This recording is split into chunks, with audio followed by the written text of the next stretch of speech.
Et là, je ne pensais pas que ce livre allait alimenter mon petit côté Disney. C'est n'importe quoi, mes petits vlogmas, là. C'est drôle, il y a des défis, c'est ludique, c'est joyeux.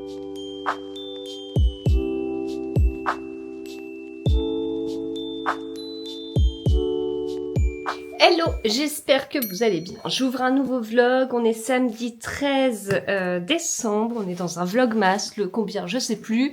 Je vous ai dit dans un vlogmas précédent, vous n'êtes pas tout à fait droit, je crois que je vous ai dit que j'allais tout de suite enchaîner l'enregistrement des vlogs. Je sais pas si c'est mieux, je suis pas convaincue. Bref, je vous ai dit que j'allais... en fait hier l'idée était de terminer un vlogmas et d'en ouvrir un autre dans la foulée.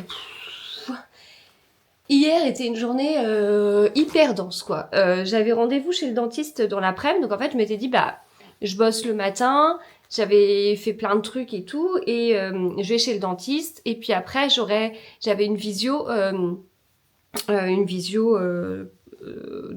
vous savez dans mes visios il y a à la fois des personnes que je coach, il y a moi-même, j'aime bien m'informer sur tout ce qui est formation, tout ce qui est création de contenu, et des calls des fois avec des maisons d'édition, donc il y a un peu tout ça. Et j'avais un call, enfin j'avais une visio hier après-midi, et puis je m'étais dit bah en fait après c'est bon quoi, enfin je pense que je couperais, surtout que j'avais un truc le soir familial. Et puis, et ben,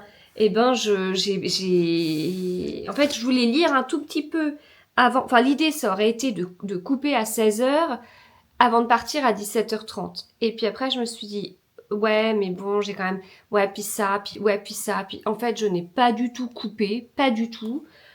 C'est n'importe quoi. C'était n'importe quoi. De toute façon, cette semaine était dense. Donc en fait, je m'étais dit, bon, ok, alors là, on est samedi, j'avais un truc le matin, là, on est en début d'après-midi, enfin, début d'après-midi, il est 13h45. Donc je m'étais dit, bah ok, j'ai des trucs le matin, mais après, c'est bon, je coupe l'après-midi et limite, je me mets en pyjama et je me réfugie dans mon fauteuil, je lis comme une tarée. Donc nous sommes là en train d'enregistrer. Juste avant, j'ai fait des photos pour des publications. Ce matin, j'avais un truc en fin de matinée qui a duré 2 fois plus de temps que prévu. Mais juste avant, j'ai fait des photos pour des publications. J'ai même réfléchi aux publications, etc. Mais j'ai juste des photos qui sont faites. C'est rien. Les photos qui sont faites, c'est rien. Enfin, c'est rien. C'est pas... Je peux pas vous dire, ouais, j'ai fait 90% de mes publications. C'est pas vrai. Puis là, je suis pas en avance pour des raisons diverses et variées, donc mes publications, j'ai rien pour demain. Mais j'ai de la matière pour 3 publications, quoi. Donc ça fera demain, lundi, mardi. Après, j'ai des contenus en validation chez des maisons d'édition. Donc une fois que c'est validé, bah, je les posterai, mais tant que c'est pas validé, bah, enfin, j'ai rien.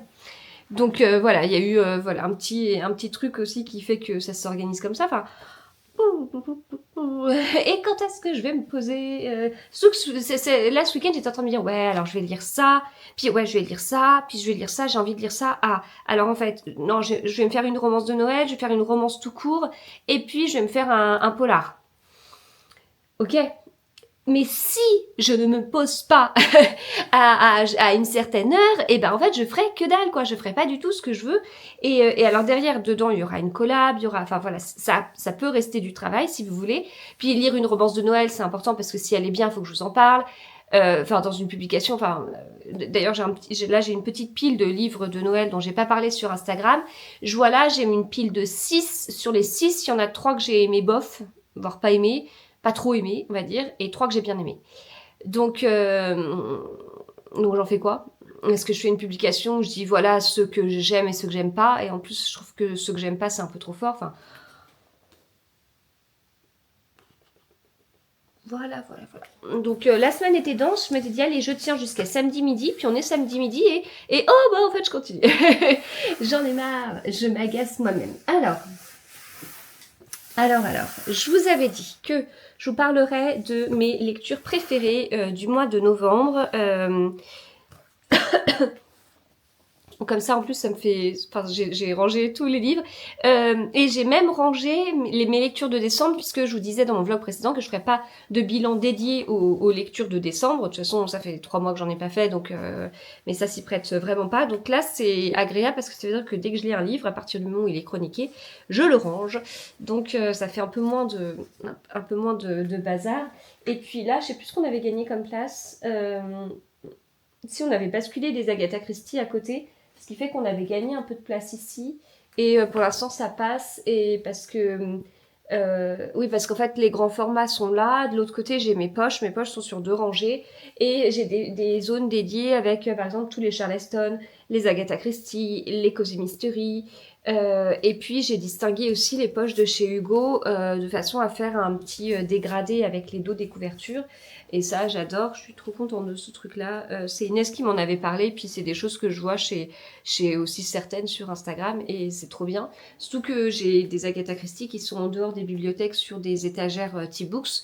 J'ai 4 étagères T-Books et à un moment donné j'ai un dégradé en arc-en-ciel. Donc ça c'est quelque chose qui me plaît. Ah oui, puis j'ai aussi une partie dédiée pour les mangas. Voilà, mais tout ça c'est amené à bouger parce que forcément les mangas c'est dans une petite case comme ça. Bah vu que là je compte en lire quand même pas mal, bah la case elle sera juste donc il faudra décaler pour une grande case, voilà. Mais du coup là on peut laisser ça comme ça, mais côté poche on pourra racheter des étagères de Billy de façon à ce que l'espace soit plus réduit. Enfin, je suis pas inquiète sur la place. C'est juste qu'il faut réarranger. Et derrière vous, il y a ma palle qui est l'équivalent de deux grandes Billy de 80 cm. Et clairement, si j'ai le courage, j'aimerais bien faire un gros tri de ma palle. Alors, ouais, enfin, bon, il faudrait que je le fasse peut-être selon un certain timing, mais un gros tri de ma palle parce qu'il y a un moment donné où il va falloir que je me dise clairement que tel ou tel livre, je ne le lirai pas. Parce qu'il y aura toujours mieux. Donc, voilà, il faut que j'accepte en fait. Il faut que j'accepte de me détacher de livres en disant ça me tentait un petit peu. Franchement, est-ce que c'est si utile que ça que je le garde par rapport à des livres qui me tentent vraiment bien, voire même beaucoup, sachant que mes goûts évoluent puisque là je suis de plus en plus romance. Enfin, de plus en plus romance. C'est-à-dire que je suis vraiment sur un côté de autant polar que romance. Bah, il y a des livres parce que j'ai aussi beaucoup de littérature contemporaine et tout ça, et que je sais être bof en fait. Donc, je pense que va falloir faire un petit tri. Et là d'ailleurs mes yeux sont en train de balayer,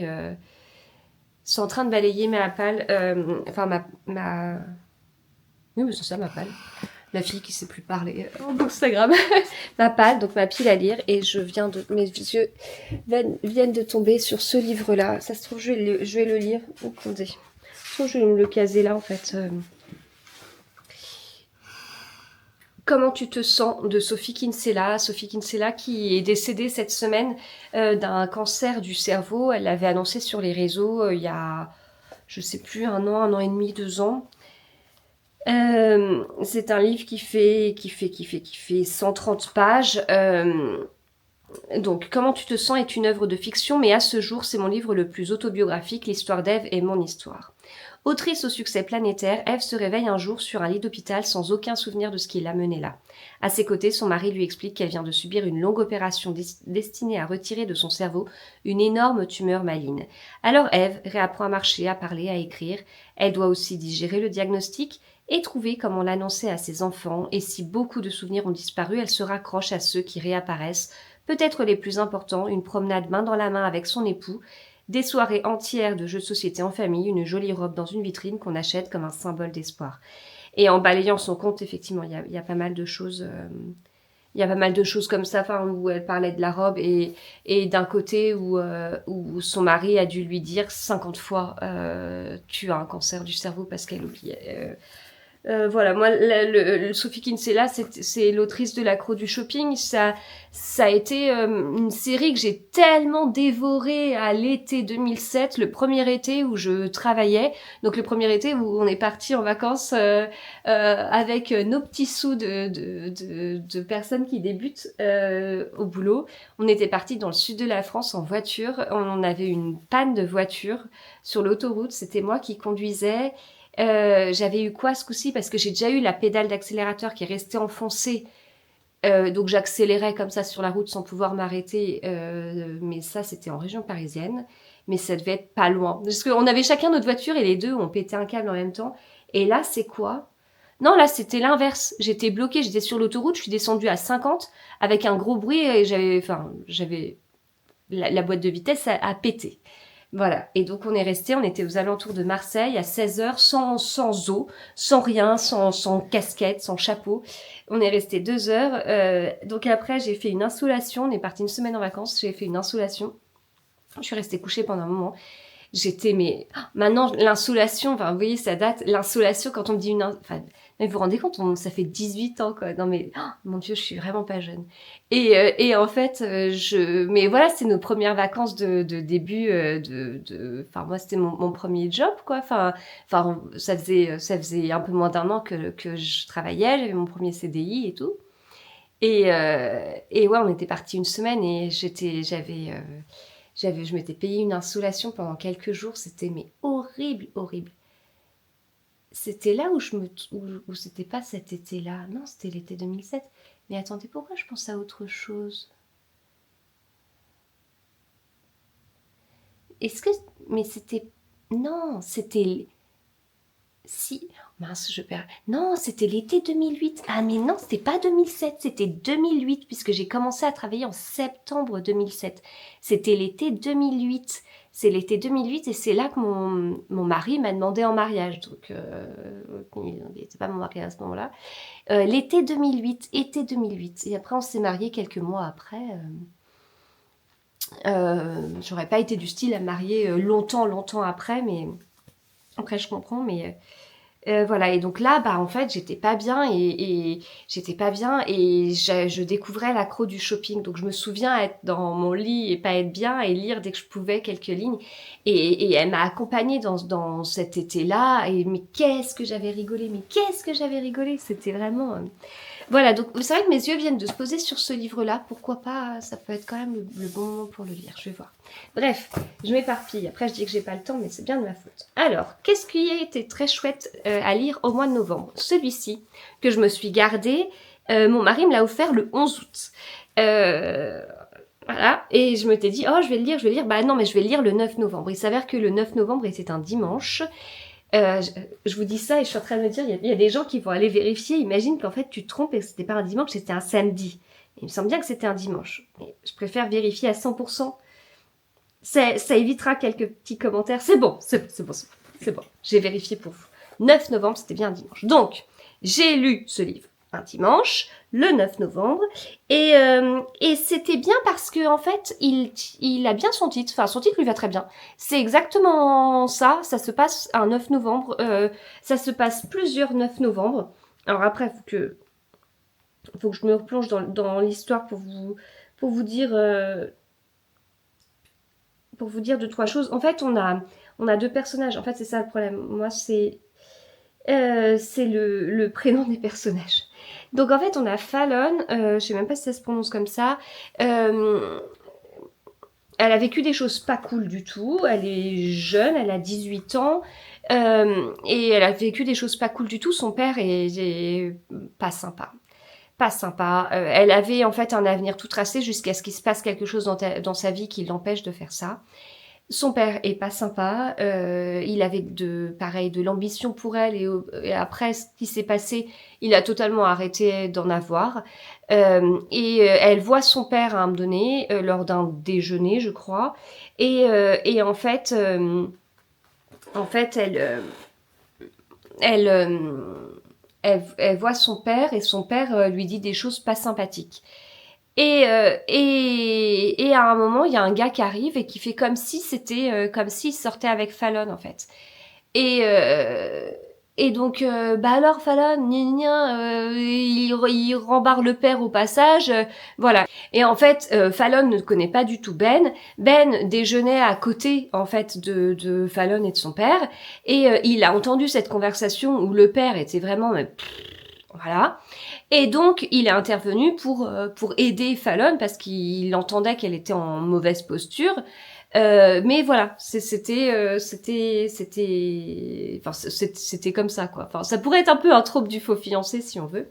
Mais Fallon, avec ce qu'elle a vécu, elle en est marquée physiquement. Enfin voilà, tout ça, je vous laisse le découvrir. Bon, il y a 2-3 trucs sur la 4e de couverture, mais moi, qui lis pas les 4e, j'ai apprécié le découvrir dans le livre. Et en fait, ça va être un enchaînement de rendez-vous manqués. Euh, Ils vont se voir le 9 novembre chaque année et du coup bah il y a des moments où enfin voilà, un enchaînement de rendez-vous manqués, je crois qu'on peut pas dire autre chose. Ils se sont fixés ces rendez-vous des 9 novembre et c'est pour ça que c'est un livre qui me fait penser à Un jour en décembre de Josie Silver, mais il y en a d'autres comme ça. Mais moi ça me fait penser aussi au Club des orphelins de Noël de Becca Freeman. J'aime bien les livres au long cours où sur une longue période, on n'a que des éléments importants et ce côté de rendez-vous manqué parce qu'en fait, c'est hyper bizarre, mais si on a par exemple deux personnages qui, si on les voit pendant 2 jours à fond, ben j'ai l'impression de moins les connaître que si, au lieu d'avoir 2 jours sur 200 pages, on a 3 ans, 10 ans sur 200 pages, et où là on a l'impression de plus les connaître et de vivre une sorte de saga avec eux, de vivre de longs moments de leur vie, parce qu'on nous aura extrait seulement le principal, et pas chaque seconde où, tiens, il se mouche, tiens, il pose sa fourchette, tiens, ci, tiens, ça, où en fait, si on a que ça, ça ne sert à rien. Je sais que je vous dis tout le temps que j'adore les polars nordiques parce qu'il y a de la précision, et notamment sur le fait qu'ils sont en train de discuter et qu'on pose une fourchette, mais on est d'accord que le principal dans l'histoire d'un polar nordique, c'est pas de poser sa fourchette, mais il y a une intrigue, etc. Bien sûr que toute une histoire n'est pas autour du fait que quelqu'un pose sa fourchette ou que quelqu'un met un cheveu derrière une oreille. Mais ça, ce sont des petits détails dans les polars nordiques qui, pour moi, sont hyper précieux et que j'adore. Mais voilà, vraiment, j'aime ce côté d'histoire étalée sur un long cours, et c'est le cas de November 9. Et encore une fois, enfin, Colleen Hoover, bah, je la lis, et j'aime ce qu'elle fait. J'aime ce qu'elle fait parce que c'est très très très très différent à chaque fois. Elle traite de beaucoup de sujets. C'est très intéressant, je trouve, et j'aime beaucoup. C'est très humain, avec une psychologie super travaillée. Enfin, voilà, je me régale à chaque fois. Alors, je sais que j'en ai énormément à rattraper, même si j'en ai déjà lu plusieurs. Mais voilà, et celui-ci, je voulais le lire et je m'étais dit, waouh, j'espère. Imagine que ce livre se passe juste une page au 9 novembre, je sais pas quoi. Mais non, c'était vraiment un livre 100% 9 novembre. Donc voilà. Ensuite, il y a 2 romances de Noël que j'ai lues en novembre que j'ai adorées. Totalement différentes, et pourtant les deux ont ce que j'aime dans les romances de Noël. Ici, on est genre un téléfilm de Noël avec de l'humour, un peu plus scène explicite que l'autre. Enfin, je sais même plus à quelle quantité il y en a dans chacun et tout, mais je sais que là, il y en avait quand même. Ici, on est sur ça doit avoir un nom comme trope, mais l'un aime Noël et l'autre n'aime pas Noël. Moi, c'est quelque chose que j'aime bien. En l'occurrence, on a Noémie et, comment il s'appelle, lui je dis, j'ai un souci avec les prénoms. Noémie et on est sur Esteban. On est sur une alternance de point de vue. Esteban adore Noël, Noémie non, pour certaines raisons. Noémie a même changé sa vie de façon à ne pas être disponible à la période de Noël. Et forcément, ils vont avoir des petits défis, des petits trucs, et Noémie va changer d'avis. Et forcément, il va se passer une histoire entre eux, etc. C'est drôle, il y a des défis, c'est ludique, c'est joyeux, et voilà, j'ai vraiment passé un bon moment avec Noël annulé tout de Misa Miliko. Et j'ai lu celui-ci, je vous avais fait d'ailleurs un vlog dédié, Love Light Farms de Becca Borisson chez Verso. Et là, c'est beaucoup plus doux, on va dire, comme univers. On n'a qu'un seul point de vue, ce qui est aussi intéressant parce que comme on n'a que le point de vue... Attendez que je regarde les prénoms de Stella. Comme on n'a que le point de vue de Stella, bah du coup, on sait pas trop ce que... Dans ma tête, il s'appelle Ben, mais c'est vrai ou pas? Non, Lucas. Non, ne me faites jamais une sorte de questionnaire, de blind test sur les personnages ou je sais pas quoi, je n'y arriverai pas. Donc, on a Stella et Lucas. On a que le point de vue de Stella, ce qui est hyper intéressant parce qu'elle doute sur les sentiments que Lucas, qui est son meilleur ami, pourrait éventuellement avoir. Et donc, nous, on doute avec elle. Donc, on est sur le trope du Friends to Lovers. On a un trope du fake dating puisque Lucas va jouer le rôle du faux fiancé. On a l'intervention d'une influenceuse sur certains points. Mais en fait, Stella, elle est hyper moderne. Elle tient une ferme de sapins de Noël, ça marche pas comme prévu, mais c'est pas de sa faute, mais elle essaye de s'en dépêtrer. Et donc, voilà. Trop bien. 8,2 secondes de Maxime Chatham. J'ai l'impression qu'à chaque fois que j'ouvre Instagram, on dit « Oh, quelle déception !» Et moi, je vous dis « Non, ce livre est bien !» Moi, j'ai adoré ce livre. Déjà, j'ai relevé énormément de passages. Je trouve que c'est un livre que je n'aurais jamais apprécié à 20 ou 25 ans autant que maintenant, parce que c'est un livre aussi sur le temps qui passe, sur comment le couple évolue, Enfin, il y a deux sujets en fait. Il y a deux sujets un peu philosophiques, mais qui sont super bien amenés et qui font réfléchir. Le couple et le deuil. On a deux personnages qui s'appellent May et Constance. May et Constance, on alterne entre Constance qui est sur un thriller d'ambiance avec quelque part pas de rythme, mais si quelque chose tombe chez vous, vous sursautez. Et on a May qui est dans une ambiance où elle mène une enquête, elle a ci, il y a sa vie privée, il y a ci, il y a ça, et donc c'est beaucoup plus rythmé. Et on alterne entre les deux, ce qui fait que la partie de Constance où on a l'impression que c'est pas rythmé, mais il y a une ambiance où ça donne mal au ventre, eh bien, c'est pas plat parce que on alterne avec tchuk tchuk tchuk, voilà. Il y a des choses qu'on devine facilement, mais il y a en fait ce que j'apprécie enfin, je vous dis beaucoup de choses sur le polar, le fait que je suis de moins en moins surprise, et il y a des trucs où les auteurs pensent faire un truc de fou, et qu'on se dit mais ça fait 10 fois que je le vois dans des polars sortis depuis 2 ans, ça fait beaucoup. Mais après, pour quelqu'un qui n'a pas lu ces polars-là, la personne doit avoir l'impression que l'auteur a inventé un truc de malade. Et je le comprends, parce que je pense que moi, des fois, j'ai découvert des choses avec des auteurs, mais en fait, c'est pas eux qui l'ont inventé, parce qu'après, en ayant lu un livre sorti un peu avant, je me suis rendu compte que ça existait et que c'était exactement pareil. Voilà, donc il y a tout ce truc-là où je suis de moins en moins surprise. Mais après, il y a plusieurs choses. Cette année, j'ai lu des polars qui m'ont vraiment surprise parce que je ne m'y attendais pas, que je n'avais jamais vu ça et que c'était trop bien. Et il y a des polars qui m'ont surprise parce que, au lieu de se dire, ok, je mets ça, mais c'est du déjà vu, eh ben, je mets ça, c'est du déjà vu, mais je mets ça en plus et c'est du déjà vu, et je mets ça en plus et c'est du déjà vu. Et en fait, la combinaison de dénouement déjà vu est telle que je ne m'attendais pas à ça, à un dénouement en escalier. Donc, du coup, ce que j'ai apprécié dans les polars cette année, ce sont ces deux choses-là. Et j'ai beaucoup aimé ce que Maxime Chatham a fait. Et c'est pour ça que c'est l'un de mes livres préférés du mois de novembre. 8,2 secondes. Et le teasing, c'est 8,2 secondes pour tomber amoureux et 8,2 secondes pour mourir. Je me suis aussi plongée dans celui-ci. Oh, il était trop mignon. The Problem with Dating. Mon accent n'est toujours pas génial. De Brittany Chéri, chez Hugo, en grand format. J'ai les tomes 2 et 3 dans mon calendrier de l'Avent que j'ouvrirai bientôt. J'ai relevé plein de passages. C'est mon deuxième livre de Brittany Chéri. J'ai eu la chance de rencontrer l'autrice, ce qui paraît fou parce que j'ai l'impression que des amatrices de romance rêveraient de la rencontrer. Moi, je l'ai rencontrée alors que j'en avais lu qu'un d'elle. Et j'ai apprécié la rencontrer au Festival du Livre Paris. Il y avait personne. On y était avec Inès. Il y avait personne. On a même douté qu'on puisse vraiment aller la voir, quoi. C'était trop mignon. En fait, on a 3 tomes parce qu'on va suivre 3 sœurs. Et là, je regarde vite fait au passage, mais on a ce côté que j'ai lu à d'autres moments aussi, ce côté de... je sais pas si ça... Est-ce que ça existe des romances restaurants, des romances cuisine, parce que je crois que c'est la 3e fois que j'en lis où on a l'homme qui est cuisinier ou quelque chose comme ça. On a Alex où c'est le cas, mais et comment est-ce qu'elle s'appelle? Dis-moi ton prénom. On est sur 2 points de vue. Yara. Yara, elle a un salon de toilettage pour chiens. Ils habitent dans une petite ville. Alex vient d'arriver. Yara, c'est la personne lumineuse, le soleil, la générosité. Et du coup, elle accueille chaque nouveau chaleureusement, avec un petit quelque chose et tout ça. Et Alex, c'est l'inverse. C'est le sombre personnifié. C'est le pas content, pas envie de parler aux gens. Par contre, il est doué dans son boulot, ça c'est sûr. Et il y a plein de choses parce que Yara, elle est gentille, mais elle est trop gentille. Alex, il est pas sympa, mais pourtant il travaille avec des gens. Enfin, en fait, il y a plein de trucs.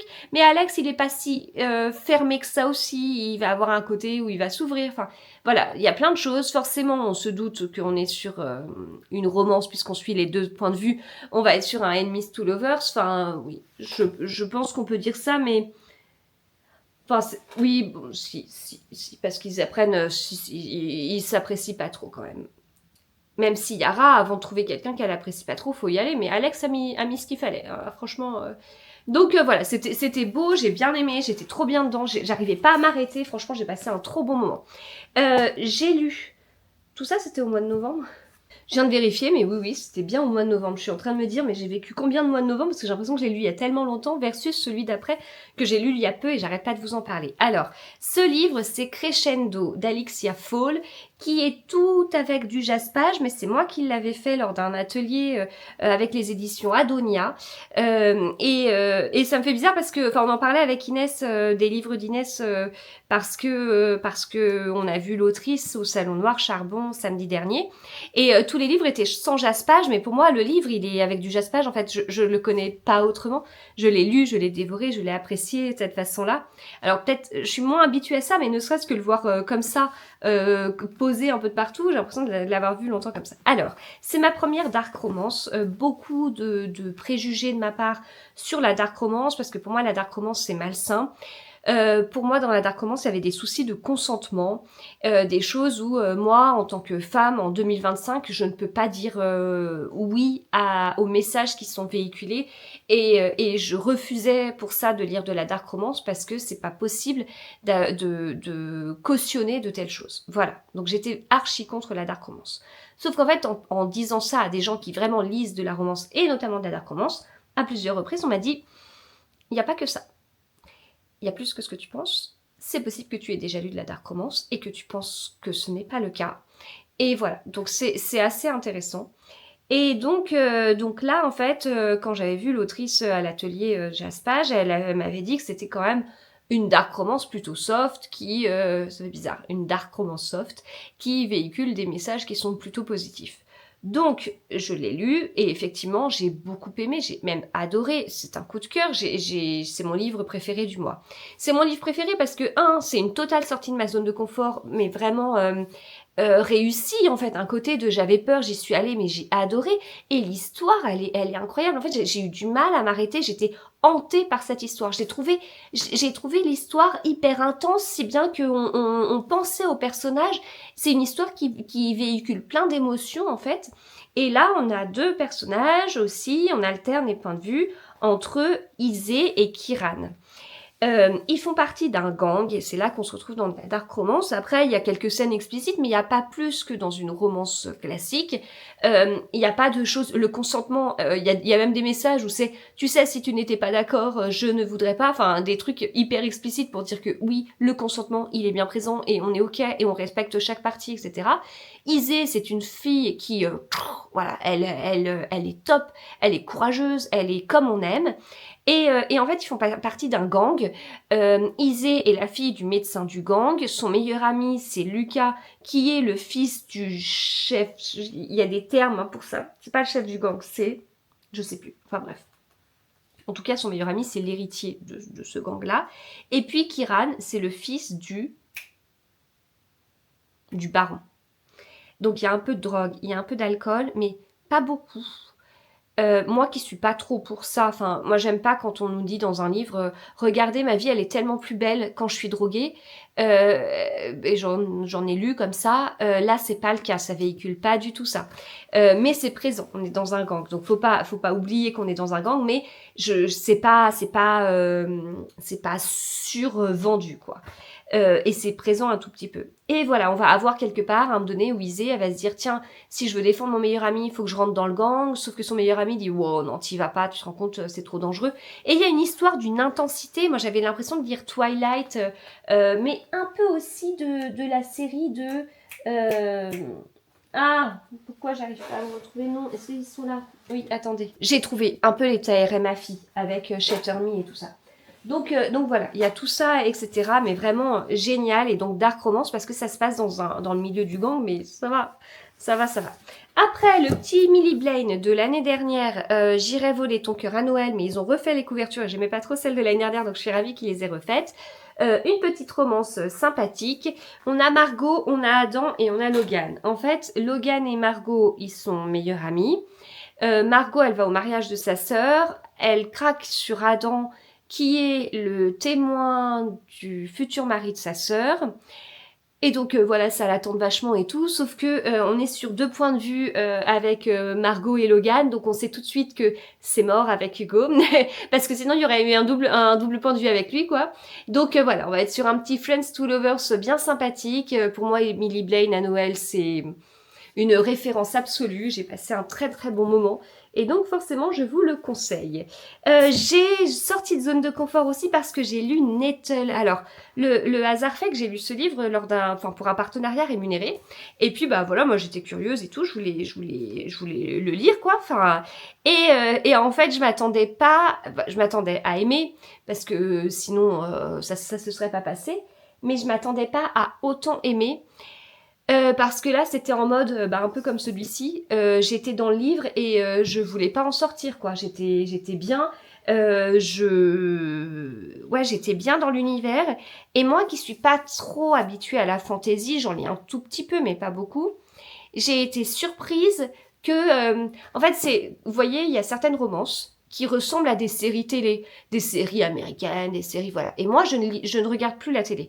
Donc, je regarde plus de séries.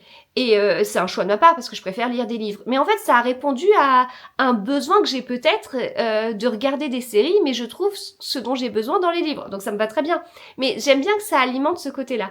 Et là, je ne pensais pas que ce livre allait alimenter mon petit côté Disney, où j'aimais bien regarder des dessins animés, certains Disney et tout, que j'ai plus parce que j'ai grandi, les enfants ont grandi, on n'en regarde plus comme ça.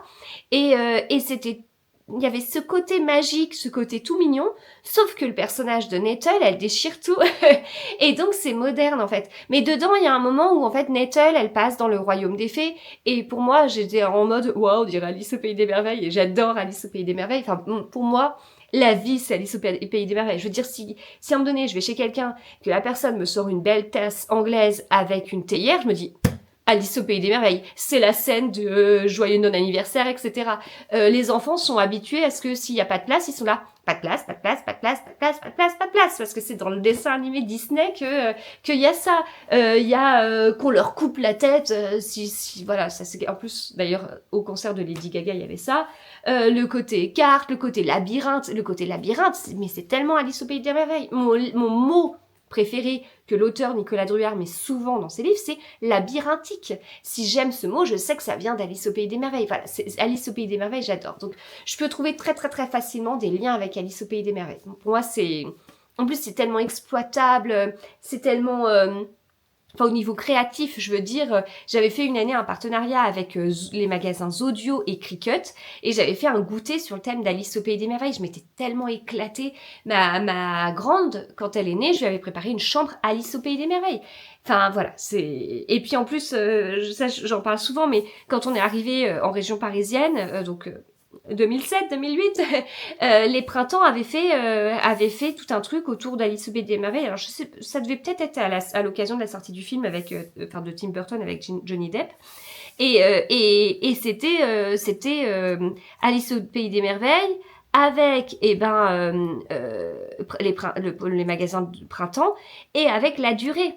Et la durée, le côté hyper chic et tout, des macarons avec l'univers d'Alice au Pays des Merveilles et ce côté loufoque, c'était génial, franchement. Mais je sais pas combien de temps ça a duré ce truc-là. Ça a pas duré des mois, quoi. Mais j'ai été tellement marquée par ces vitrines, cette déco et tout. C'était incroyable. Donc voilà. Donc moi, Alice au Pays des Merveilles, je peux le voir très très facilement. Mais il y a un petit peu de réponse dedans. D'ailleurs, ce qui m'a un peu de réponse, ce qui m'a induit en erreur sur certains points, et il y a un peu de Cendrillon. Quand j'étais petite, Cendrillon, c'était mon dessin animé préféré. Ma meilleure amie l'avait en cassette vidéo et moi pas. Donc imaginez à quel point j'enviais mon amie d'avoir ça. On était en primaire, je crois. Donc voilà. Donc en fait, Nettle, elle veut sauver sa grand-mère et pour ça, elle bascule dans le royaume des fées. Elle demande au roi de l'aider, sauf que le roi, il est un peu malin. Il lui donne 3 quêtes, en fait, 3 missions à faire. Et quand il donne des missions, c'est impossible de les réaliser. Donc déjà, quand on en a une, on s'en sort pas parce qu'il y a un peu de magie dans tout ça et que ça ne peut pas marcher. Et elle en a 3. Et puis de fil en aiguille, il va se passer quelques petites choses. Et ce livre, il y a un côté, je vous dis, ça a nourri un bout de moi que je n'imaginais pas avoir besoin de nourrir. Oui, la moi petite qui aimait bien les Disney comme tous les enfants de plein de générations. Et j'aimerais retrouver ce style de livre, mais je trouve que c'est compliqué. Parce que je crois que c'est de la cozy fantasy, mais j'en suis même pas sûre. Et comment je fais pour trouver ça, quoi. Alors voilà, je voudrais de la cozy fantasy qui parle à la moi de petite qui aimait bien les Disney, donc je vais plutôt surveiller ce qu'elle va faire qui sera traduit en français. Voilà, mais trop belle découverte, quoi. Enfin, en fait, vous savez, c'est un côté, vous prenez un livre, voilà, vous dites, ouais, j'espère que je vais aimer. Et en fait, ça, vous aimez pour des raisons que vous ne soupçonniez pas, ça réveille des choses en vous auxquelles vous vous attendiez pas, et c'est une révélation, en fait. Donc, je suis trop contente, en fait. Mais je suis trop contente au mois de novembre d'avoir lu une fantasy que j'ai trop aimée, et d'avoir lu une dark romance que j'ai trop aimée. Et voilà, vous voyez, il y a tout. Il y a du roman de Noël, de la romance, du polar, il y a de tout, et c'est trop bien. Et justement, du polar, il y en a un autre avec Ne le laissez pas entrer de Lisa G. Wells. Je l'ai lu, j'étais malade et j'ai eu du mal à m'arrêter. Il y avait un côté hyper addictif. On est sur un homme parfait. C'est l'homme parfait, c'est un parfait menteur. Et on va voir comment un homme...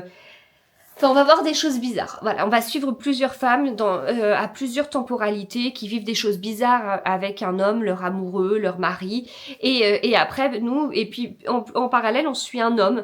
Je crois que c'est raconté à la première personne quand on voit l'homme, contrairement aux autres narrations, enfin aux autres passages, quoi.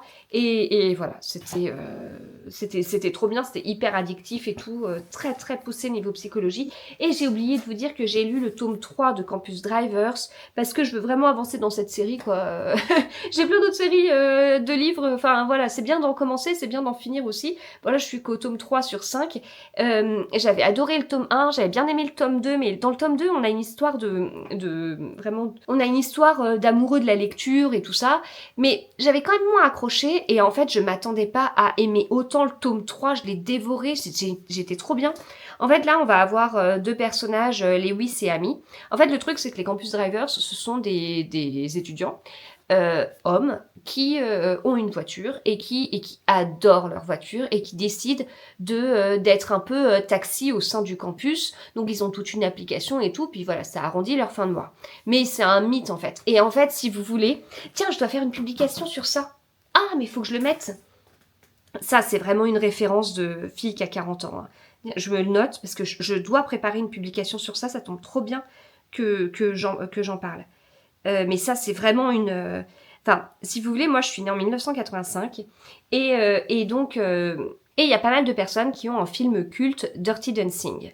Moi, je l'ai regardé, mais tardivement. Je l'ai regardé, je crois que j'étais étudiante.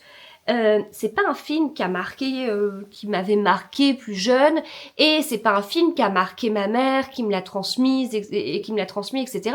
Parce que en 1987, ma mère avait 2 enfants en bas âge, puisque moi je suis née en mi-85, ma sœur est née fin 86, donc elle avait d'autres choses à faire, je pense, d'aller au cinéma pour aller regarder Dirty Dancing.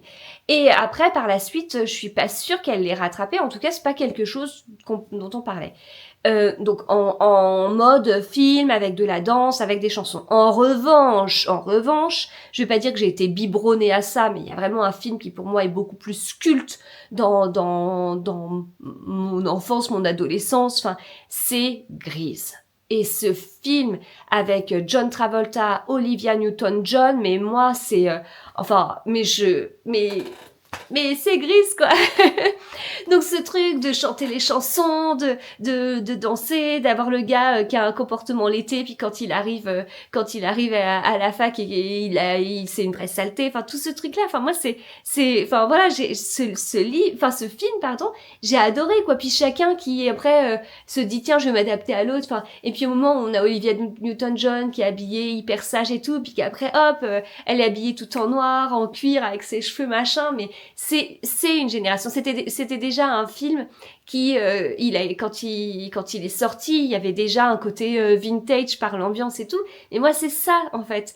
Et donc ils ont leur voiture, ils ont leur truc et c'est nul, mais en plus, je pense que si maintenant quand même en 2025, il y a énormément de choses qui ont évolué côté femmes et enfin voilà, ou de comportements, de choses qui maintenant nous font bondir. Enfin quand on revoit des vidéos d'il y a 10-15 ans, parce qu'il y a quand même pas mal de choses qui tournent en ce moment suite à une petite vidéo de Brigitte Macron qui tourne, il y a des choses, des petites vidéos qui ressortent sur des choses autour du consentement encore ou du non-consentement. Et on se dit, mais comment on a pu réagir comme ça à cette époque? Comment on peut, quand on force quelqu'un, comment derrière, lors d'une émission, comment les gens peuvent derrière applaudir? Mais c'était comme ça. Mais maintenant, ça ne se ferait plus, c'est plus possible, on ne l'accepterait pas. Donc en fait, c'est un film où je l'ai adoré, mais je me dis, si je le vois maintenant, peut-être que je me dirais, ah la vache, warning sur ça, c'est pas possible, c'est pas ça. C'est possible. Donc peut-être que, enfin, je vous conseille pas de vous jeter dessus si vous le connaissez pas. Peut-être qu'il y a des choses où je serais plus du tout d'accord maintenant. Mais en tout cas, quand je pense au Campus Driver, je pense à Grease en fait, en me disant mais quand même, il y a ce petit côté, ils ont leur voiture, ils ont voilà. Et donc je l'ai adoré celui-ci. Le personnage féminin, donc Amy, elle en jette, elle aussi, elle a sa voiture et leur relation, elle est top. Enfin, elle est. Moi j'aime bien quand les femmes, elles sont, voilà, elles se laissent pas faire. Il y a un petit côté, ouais, j'aime bien. Mais c'est même en fait dans le livre d'avant, c'était une passionnée de lecture, une amatrice de lecture, mais c'est comme si l'autrice avait voulu atténuer ça et il y avait un côté qui moi m'avait moins plu parce que je l'avais trouvé du coup pas si sympathique que ça quelque part. Là quand on pose le truc et qu'on se dit ouais elle a sa voiture et tout, on se dit ouais elle en jette et elle peut être quelque part beaucoup plus sensible ou autre parce qu'on a posé les bases et elle est ouais enfin c'est une sacrée femme quoi. Bon, bref. Donc voilà, donc j'ai beaucoup aimé et en fait j'arrête pas de parler et je me dis mon mari va rentrer, il va se dire mais t'as fait quoi pendant ce temps? Bah j'ai parlé. Et t'as pu bosser? Bah j'ai pas avancé mes publications. Mais en parlant avec vous, j'ai avancé sur le fait de parler de Campus Driver. Dans une de mes publications que je dois faire sur j'ai envie de faire si t'as aimé ce film alors tu aimeras. Alors c'est pas très intelligent de ma part de vous le dire avant que ce soit fait et avant que ce soit publié parce que ça se trouve mon planning de publication fera que je le publierai plus tard et je me méfie de ça. Bref, on est le 13, voilà le thé du hammam qui est mon thé préféré. D'ailleurs je me suis rendu compte il y a juste avant de vous parler que j'avais mon mari est là, que j'avais une boîte thé du hammam, alors que j'avais un sachet thé du hammam et j'ai pu mettre mon sachet dans la boîte. Il est en train de regarder le courrier, il est en train de regarder ce qu'il y a, il a des petits paquets dans les mains. Oh, ça veut dire qu'on va peut-être faire bientôt un book haul. Je vous dis juste que j'ai ça et je vous laisse pour lui dire que je finis d'enregistrer. Va pas tarder, j'entends les clés. Ok. Et donc, je vais terminer avec le numéro 13. Alors, clairement, c'est un Hugo de romance, puisque, vous voyez, là, si je fais ça, là, on voit, vous voyez, il y a des petits rebords sur les côtés. Il est fin, il est très fin. Alors, il faut savoir que là, je suis dans un manga, dans un Spy Family. Donc après, je m'étais dit que j'allais lire quelque chose et tout. Mais en même temps, tout est ouvert. Hein. Je suis totalement disponible pour lire plein de choses. Donc peut-être le Sophie Kinsella, là. J'avais dit une romance de Noël, une romance, un polar. Mais on va voir. J'ai pas d'idée. Un Maloria Cassis, mais je crois que je les ai déjà. Ouais, super. Je le sors du côté où c'est écrit Hugo Poche. Oui, je sais que c'est un Hugo. Ça, c'est pas sur ça que j'ai des soucis.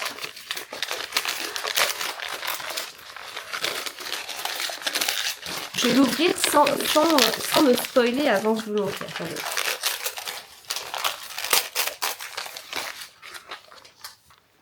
Alors, il y a un petit peu de vert sur le côté. Ça me dit rien du tout. Il faut savoir que je suis moins couverture photo que des... C'est pas un Britannique, c'est Chéri. Je voudrais le coulisser délicatement. Au péril de nos cœurs. Ah mais si, c'est un Maloria Cassis. Au péril de nos cœurs. Je suis moins fan de ce style de couverture. Mais bon, là, ça va. Non, je suis moins fan de ça. Clairement, ça, en noir et blanc, je suis moins fan. Maloria Cassis. Ben oui, pourquoi ça m'est venu d'un coup, Maloria Cassis? Mais après, je vous ai dit, non, c'est pas ça. Maloria Cassis, c'est l'autrice de Palisades Park. De Palisades Park, que j'ai lu cet été, les 3 tomes. Trop bien, ça m'a accompagnée dans l'été. Et c'est l'autrice de ce livre-là, que j'avais au début de mon calendrier de l'Avent. Non, que j'ai acheté à Montreuil. Et je l'ai adoré comme romance de Noël. Je l'ai adoré, c'était trop bien. Eh bien, un petit autre de Maloria Cassis. Franchement, écoutez, ça va être le 5e que je vais lire de l'autrice. Au bout d'un moment, on peut se dire que j'apprécie ce qu'elle écrit. Voilà, Au péril de nos cœurs. Oh, trop bien, je suis trop contente. Je suis trop contente d'avoir acheté ce livre il y a quelques semaines et de le redécouvrir maintenant. Trop bien. Ah, c'est son 6e roman. Alors moi, il y en a que j'ai dû louper. Hein. Elle a fait une série qui s'appelle Cooper Training. Elle a fait Sans faute, Comme une ombre au tableau, Les Palisades Park et donc le livre de Noël. Puis elle a certainement fait d'autres choses puisque là ça s'arrête en 2023. Et celui-ci est sorti en 2023 aussi. Donc ça commence à faire. J'imagine qu'elle a sorti d'autres choses. Voilà. Eh bien écoutez, c'est tout. Oh, j'ai tellement parlé. C'est tout, je vais vous laisser. Et puis après, il faut que je fasse une petite photo là des Campus Driver pour alimenter ma publication. Et puis voilà, à plus tard. Hello, on est le 14 décembre. Je le vois parce que j'ai préparé mon livre. Alors, on est le 14 décembre, donc oui, j'ai préparé mon livre de mon calendrier de l'Avent livresque. Donc, comme vous le savez peut-être, parce que je crois pas l'avoir rappelé hier, je me fais un calendrier de l'Avent livresque pour la 3e année. Je fais toujours le même principe parce que le concept que j'ai fait, et il est totalement personnalisé à moi-même et ça me convient totalement. J'achète un livre, j'achète 24 livres à partir du mois de septembre que je donne à mon mari. Mon mari les garde, a une petite liste et tout, regarde bien pour être sûr que j'achète pas 2 fois la même chose, dans le sens où si j'ai un doute, je lui envoie un message ou parce que souvent si j'ai un doute, je suis en train d'acheter un truc et il est pas là avec moi. Mais bon, si j'ai un petit doute, je lui demande et il me dit et puis après j'achète si je l'ai pas et puis lui il s'occupe d'emballer les livres, de mettre des numéros dessus et puis moi je lui donne quelques instructions du style il y avait le livre de Jamais 203 de Quentin Jarnot que je voulais aller voir tout au début du mois parce que je savais que j'allais le voir le samedi. Tout ce qui est romance de Noël, j'aime bien avoir en début de mois parce qu'une romance de Noël le 24 décembre, je trouve que c'est dommage parce que c'est un peu tard. Voilà, ce style de choses en fait. Donc moi, c'est un concept qui me convient totalement. J'ai régulièrement déjà, c'est un concept qui a été repris l'année dernière et pas mal repris cette année. Et ça, je suis trop contente parce que ça veut dire que ça vous inspire. Après, derrière, j'ai eu pas mal de retours de gens qui me disaient que ce concept était nul parce que derrière, j'avais pas la surprise du livre. Mais bon, je vais pas vous en reparler en long, en large, en travers. Si ça fait 3 ans que je fonctionne comme ça. Je suis quelqu'un qui d'assez réactif et parfois un petit peu trop. C'est-à-dire que quand il y a quelque chose qui ne marche pas, même un tout petit peu, je vais tout de suite vouloir changer. Donc, inutile de dire que jamais j'aurais reproduit 3 fois la même chose si ça n'allait pas. C'est une vraie perte de temps. Et dans ces cas-là, ça ne va pas. Mais ça me convient totalement, je suis trop contente. Et j'ai reçu un commentaire hier parce qu'en fait, dans un vlog, je vous disais que si vous étiez... Parce que j'ai eu le truc aussi, top... le concept entier me convient, merci. Après, ça peut ne pas vous convenir, vous n'êtes pas obligé après de me le reprocher, quoi, c'est juste ça. Mais voilà, chacun est libre et le tout c'est de bien se connaître pour faire ce qui nous convient, surtout sur cette période, parce que moi c'est une période qui est hyper importante pour moi, j'adore Noël.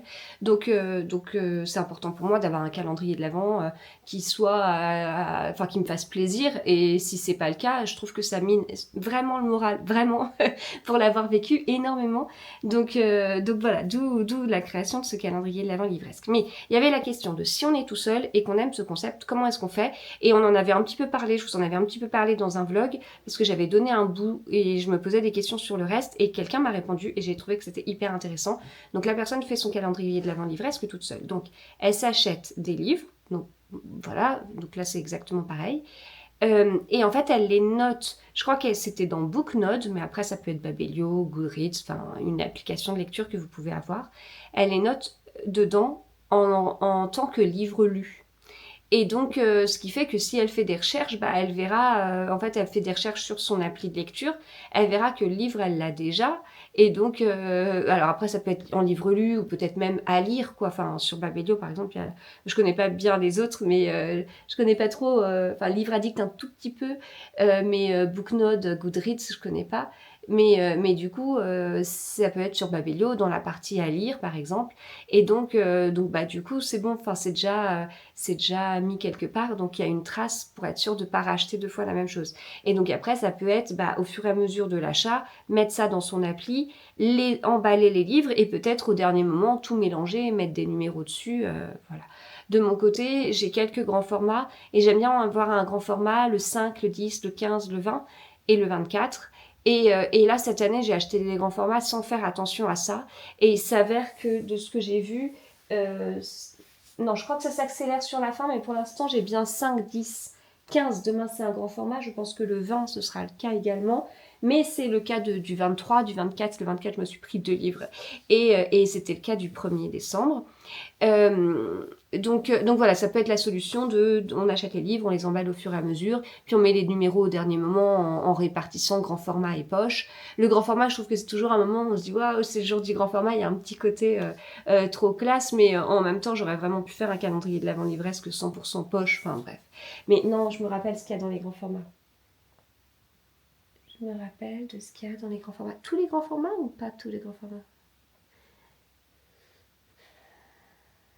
Tous les grands formats ou pas tous les grands formats? On s'était dit quoi? Ah, je sais plus. Je ne sais plus. Bref. Donc voilà, ça peut être une solution si ça vous intéresse de faire un calendrier de l'Avent livresque tout seul. Et de mon côté, enfin pour aller au bout de ce que je disais, en fait, j'achète les livres en avance et je ne me souviens plus si je les ai achetés ou pas. Alors certains oui, d'autres non. Ce qui fait que je les redécouvre avec plaisir et ça me convient totalement. Même si cette idée pour certains est nulle et tout, moi elle est géniale. J'adore. Et il y a toujours un truc en fait on s'y habitue. Et ça, c'est dingue. On s'habitue à ouvrir un livre chaque jour à une période. Et après, il y a un manque. Quand c'est fini, il y a un manque parce que c'est tellement bien d'ouvrir un livre chaque jour que voilà. Et à un moment donné, je m'étais dit, puisque j'ai une grande palle et que même si je lis beaucoup, je lis pas assez pour lire tout ce que j'aimerais lire dans ma palle. Pendant que je vous parle, je suis en train de balayer des yeux tous les livres qui sont en face de moi, ma palle. Et en fait... est-ce que si jamais je fais des achats de livres, je peux pas de temps en temps, je sais pas, les emballer et puis en ouvrir un par jour et le redécouvrir, je sais pas. Bon, là pour le coup, vous pouvez dire que c'est un concept nul, j'ai pas creusé le truc. Mais voilà, en tout cas, il y a vraiment, il y a à la fois une habitude et en même temps, je sais que cette habitude va être un manque comme chaque année après et c'est, voilà, j'aime beaucoup. J'aime beaucoup. Alors, calendrier de l'Avent, chocolat. 14, on a dit. Hop, un petit pingouin. Alors le pingouin, c'est des éclats de biscuits saveur cacao. Mais j'avoue, comme je vous dis régulièrement, que c'est pas le calendrier de l'Avent du ciel. Ensuite, le calendrier de l'Avent palais d'été, sachant que mon thé, ce matin, c'était le thé du Hanan. Et moi, c'est l'un de mes thés préférés. Et en fait...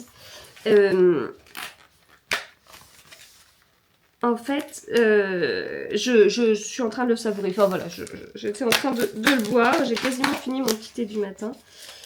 Et donc, ouais, il me reste pas grand chose. Ouais, quasiment fini. C'était un régal comme d'habitude. Alors, calendrier de l'Avent palais d'été. Thé sombre, idéal après le repas. Puer impérial. Voilà. Ensuite, calendrier de l'Avent livresque. On est sur un livre poche. Il y a des rabats. Donc, c'est un Hugo. On voit des choses à travers. Non, sur... alors là, ça va être la 4e de couverture. Ah, il va être dans ce sens-là, je pense. Il va être dans ce sens-là. Et moi, j'aime bien l'ouvrir comment? J'aime bien l'ouvrir par le bas. Hein. Non, par le haut. Je sais plus. Par le haut, ça me spoil un peu le... Allez, j'ouvre par le haut. Ça me spoil un peu le titre, le nom de l'autrice. Alors, c'est bien un Hugo poche parce que on voit les petits rabats. Mais alors, je crois qu'il me reste un Morgane Moncomble dans le calendrier. C'est... Ah, c'est Dahlia Blake. C'est Dahlia Blake. Je crois.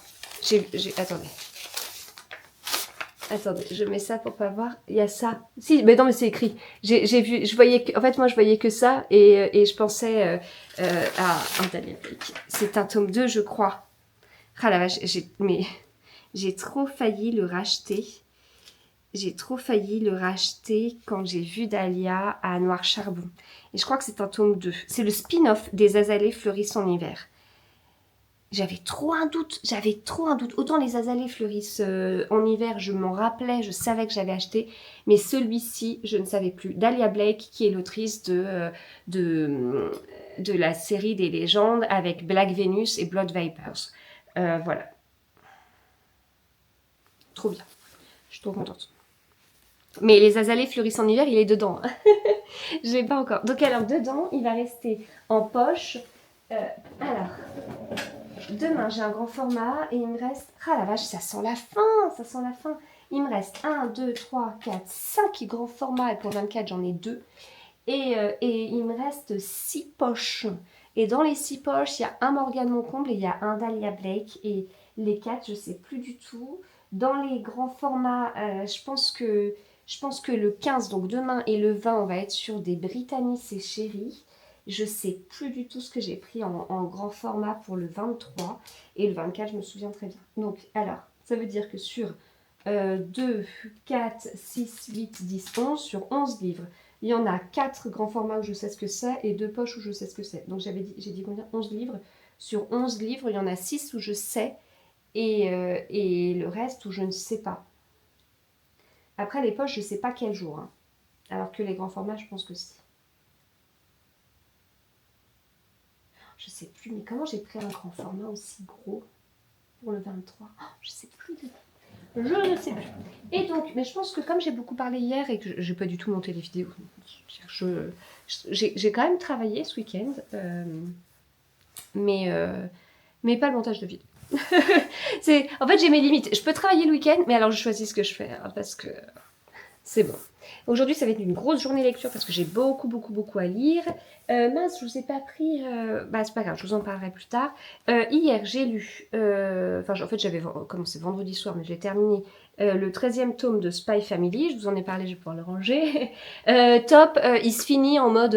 on a trop envie de lire le tome suivant. Donc, les mangas, moi, j'ai découvert ça cet été. Il y a 15 tomes de Spy Family. C'est un régal parce qu'en fait, c'est une famille... Enfin, on a un espion, on a une tueuse et la petite, elle lit dans les pensées des gens, mais c'est pas une vraie famille en fait. Ils font semblant d'être une famille pour que l'espion puisse remplir une mission. Et il y a une mission au long cours, et il y en a plein d'autres petites. Et en fait, il y a un côté de... c'est comme si ça se passait à Berlin pendant la Seconde Guerre mondiale, mais c'est pas comme ça. Donc ils habitent pas à Berlin, mais à Berlin avec un T à la fin. Il n'y a pas des SS, mais des SSS. Voilà. Donc il n'y a pas les horreurs qui ont pu être là à la Seconde Guerre mondiale, mais il y a ce côté c'est notamment le frère de la tueuse qui est dans ça. Il y a des choses qui sont pas normales. Il y a une méfiance de tout le monde. Il y a de la dénonciation. Enfin, voilà. J'ai débuté celui-ci qui était dans mon calendrier de l'Avent livresque le 4e jour. J'ai lu ça, il me reste ça. J'ai relevé 50 000 passages. Donc c'est une romance de Noël, Merry Bloody Christmas, que j'avais très hâte de lire. J'ai eu pas mal de retours positifs quand je l'ai montré sur les réseaux, mais par contre la note sur Babelio elle est pas incroyable. Là en fait on est sur sur un roman choral, on suit 2 points de vue, celui de Violette et celui de Lucas. Violette, elle est libraire, elle est en mode, elle adore Noël, très comédie romantique et tout ça. Et Lucas, il aime pas Noël, il est auteur de thriller et il a un côté sombre. Donc c'est vraiment, j'aime bien parce que moi j'ai l'impression que ça parle à 2 parties de moi, l'amatrice de comédie romantique, de romance et l'amatrice de polar. Et il y a des références de fou parce que il y a eu Hercule Poirot, Miss Marple, Franck Tillier, Franck Tillier, Maxime Chatham. Oui, il y a Franck Tillier, Joël Dicker. Il n'y a pas un moment donné où on dit Maxime Chatham, juste après Hercule Poirot. Fred Vargas. Bon, je suis moins Fred Vargas. Alice au Pays des Merveilles. Mais ça, c'était extra quand j'ai lu ça. Je sais plus où est-ce que c'était. J'ai été biberonnée avec les dessins animés de Disney et Alice m'a appris que la curiosité n'était pas du tout un vilain défaut, mais qu'elle permettait au contraire de découvrir bien des choses surprenantes. Voilà, donc je me régale, c'est sympa, il y a de l'humour. Il y a de l'humour, puis il y a des sujets plus lourds et tout ça, donc voilà, donc j'aime beaucoup. Donc ça c'est bon. Après, je continue à lire le thriller de l'Avent de Franck Tillier. Je lis un chapitre par jour. Donc pour rappel, c'est un thriller de l'Avent à partir de 12-13 ans. Donc voilà, faut avoir ça en tête parce que j'ai beaucoup de retours de ok mais je suis déçue parce que franchement c'est enfantin. Oui, c'est le cas, c'est chez Ozu, c'est du, enfin voilà, ça a été, alors c'est peut-être pas écrit explicitement quelque part, mais bon, il faut se dire que quand on ouvre le livre et qu'il y a quelques illustrations comme ça, etc. Enfin puis bref, c'est plus pour enfants, enfin enfants-ados, quoi. Mais il n'empêche que moi je trouve que c'est super bien fait parce que l'exercice est difficile, un chapitre par jour, il faut un certain nombre de caractères, un certain nombre de pages, il faut que l'histoire se passe sur une journée. Pardon, donc il y a plusieurs contraintes sur tous les livres de l'Avent, sur tous les romans de l'Avent, chez Ozu en tout cas. Et c'est eux qui sont quand même précurseurs qui ont lancé ça. Et là, on se retrouve. Donc moi, c'est le 4e que je suis en train. Non, c'est pas vrai. Le 5e que je suis en train de lire. Le 4e de chez Ozu. Et on est avec du Franck Tillier. Et là, on se dit ah ouais, ok. Donc cet exercice, il est pas évident et tout, mais alors lui, il le maîtrise. Ok. Il met la barre. Et maintenant, il va falloir que les autres arrivent à écrire des romans de l'Avent, pareil. Non, mais franchement, il arrive à mettre du suspense et en même temps à donner quelques éléments. Et en fait, chaque jour, on a hâte d'être au jour suivant. Et je suis vraiment impressionnée par la maîtrise du cahier des charges hyper complexe, en fait. Et c'est là qu'on se dit, bah oui, mais c'est du Franck Tillier. Enfin, c'est du Franck Tillier. C'est un grand auteur, un bosseur, etc. Et il a fait le job alors que c'est pas du tout son genre habituel. Enfin, il est pas. Franck Tillier n'est pas connu pour ses romans pour enfants. Certes, il a fait la Brigade des cauchemars qui sont des BD, etc. Mais voilà, c'est. Donc je suis impressionnée par la qualité de ce qu'il propose dans un roman de l'Avent. Et vraiment, je trouve que c'est d'un niveau incroyable. Enfin, je ne pensais pas que c'était possible parce que tout de suite, on a l'impression qu'on nous explique que c'est compliqué parce qu'il y avait ça et qu'il y avait ça et qu'on a fait au mieux. Franck Tillier, non, c'est pas j'ai fait au mieux. C'est ok, les contraintes étaient ça, bah, et impressionnant. Et après, je pense que je vais lire celui-ci, mais je suis pas sûre encore. Mais peut-être, ou alors peut-être un autre. En fait, ça va vraiment dépendre de à quelle heure je vais terminer mon Merry Bloody Christmas. Sinon, je me refais un petit Jornir Horst. Ça faisait longtemps. Jornir Horst, et moi je suis. En fait, mes 3 enquêteurs préférés, ce sont Hercule Poirot, Martin Servaz de Bernard Minier et William Wisting de Jornir Horst. Donc celle-ci, cette enquête, je ne l'ai pas encore lue, donc je pense que ça va être celui-ci. Ou alors, peut-être, le livre que j'ai trouvé dans ma palle hier, là, quand je vous parlais et que mes yeux se sont portés dessus, le livre de Sophie Kinsella. Mais si je lis le livre de Sophie Kinsella, c'est en mode... Ça va dépendre de à quelle heure je termine mon livre.